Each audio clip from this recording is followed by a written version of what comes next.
What's up guys, it's Mel, and today, after many years of sitting and watching YouTube, I finally decided to sit down and start my own channel. I mostly just want these videos to look back on as memories for my family, and I'm also on mat leave, so I figured there's no better time to start another hobby than now.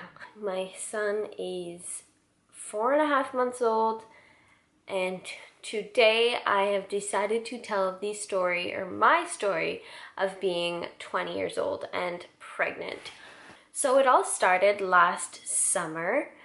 It was the beginning of August, and I just remember I was feeling a little weird. I knew that there was a chance that I could be pregnant, and like, if you are a girl and you've ever been in that position, you know that like if you think you're pregnant, like that's all you can think about and you go crazy until you get your period.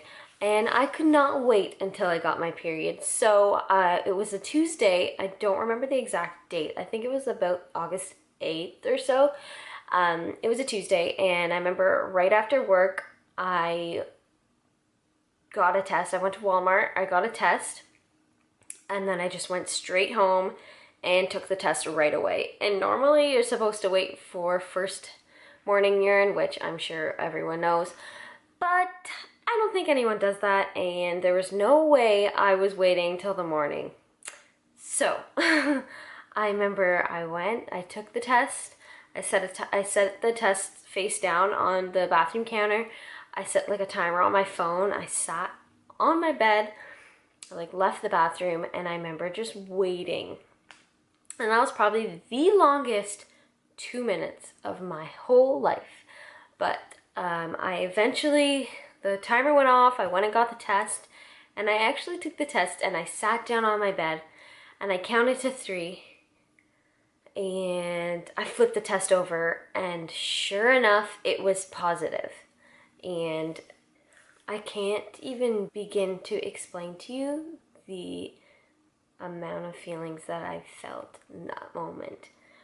I was scared, I was excited, I was so happy, I was like in shock, but not really. It was the craziest feeling in the entire world, and until you as a female take a test and get that positive, you won't know. That's when you'll know exactly what I'm talking about. And if you have had that experience, then you know exactly the feeling. But anyways, after I got that positive test, I knew that I had to tell my boyfriend. And at the time that I took the test, I didn't even miss my period yet. This was like a Tuesday, and I think I was expected to get my period on like the Friday or Saturday. So I decided to wait until then, and until I saw him in person, to tell him. So I believe it was like the Friday or the Saturday, we were hanging out at my house, and we were just hanging out on the couch, and I remember like I was just like slowly working up the courage to tell him, because I was a little scared. But I knew deep down that he would be supportive and happy about it, but it's still a like nerve-wracking thing. So I remember I was working up the courage to tell him, and finally like I pulled out the test and I showed him, and he was so happy and so excited.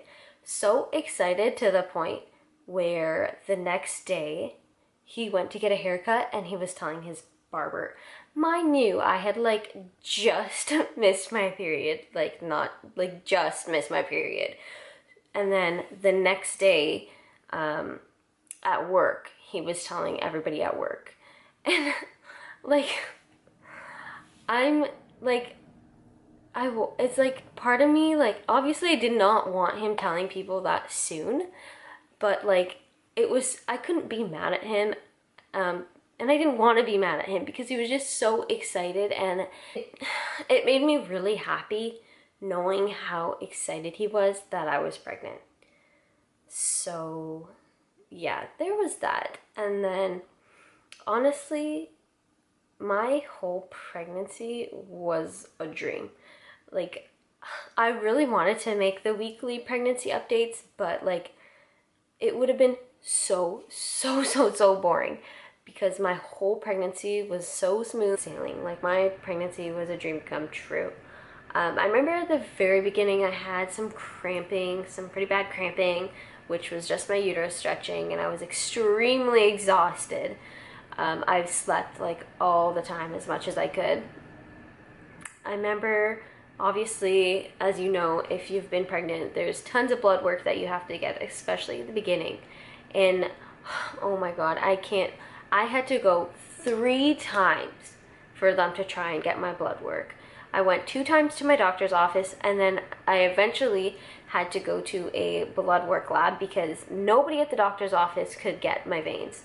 I have really tiny veins, and like nobody could get it, so I got poked in my hands, I got poked in my arms, I almost got poked in my foot for them to try and draw my blood, but nothing worked until I went to this blood work lab, and thank God I found somebody that could take my blood, and it was like nothing. And mind you, I am like a little bit squeamish and like afraid of needles, but after pregnancy, it's like they're nothing. They're nothing to me. Like, it's whatever. Give me a needle, I don't care. I just need someone to hold my hand. But yeah, so there was that. I remember towards the middle of my pregnancy, I had a little bit of back pain, but then I bought a body pillow, and then I guess my body just got used to the extra weight because the back pain went away. Oh, and I forgot to mention, on November 18th is when we found out that we were having a little boy. I only started showing, getting a little baby bump about 5 months, and even then it was pretty small. Like, I could hide it no problem. Not that I was trying to, but I could. And I'll insert some pictures here of when I started to show. But yeah, what I mean by that is, like, I didn't tell the people at my work that I was pregnant until I was like halfway along, until I was at that 5-month point, and they had no idea that I had a belly, because it was winter and I was wearing sweaters, so they were shocked. So I never had any morning sickness at all. I did have a little bit of nausea. For like a couple weeks, if I let myself get too hungry, then I'd feel super nauseous, but I never ever got sick. I did have one major food aversion, and that was Popeye's chicken. Oh my God, let me tell you, that smell of chicken, oh my God. I'm not sure. I think it's because like it was summertime for one, and outside of my work there was one close by, and you could always smell it. And the smell of the Popeye's chicken in the hot, like, summer air, oh, like, still to this day, I will not touch Popeye's chicken. No thank you, nope, never, no thanks. Like, no Popeye's chicken for me, like, ever again. Which, I mean, it's not a bad thing, because that is so bad for you anyways. So, yeah. And then, towards the end, I did start getting, because the baby's head was so low, I did start getting some pretty bad pubic bone pain. But that was it. Like, my whole pregnancy was so smooth and so, like, such a dream come true. Like, I felt 100% normal and 100% myself the whole time. The only thing that was, like, obviously a little bit different and weird for me was that I was getting a big belly, and I've always been pretty thin my whole life. So it was a little bit hard to get used to having this huge belly. I would, like, bump into everything. Everything was so smooth until about the end. When I was around 33 weeks is when my midwife, which is actually my co-worker, funny enough, discovered that my belly was measuring a little bit small for how far along I was.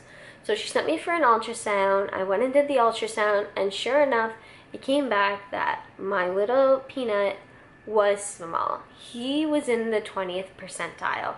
And I mean, that is small, but they told me it's nothing to be worried about because sometimes people just have small babies. It's a normal thing.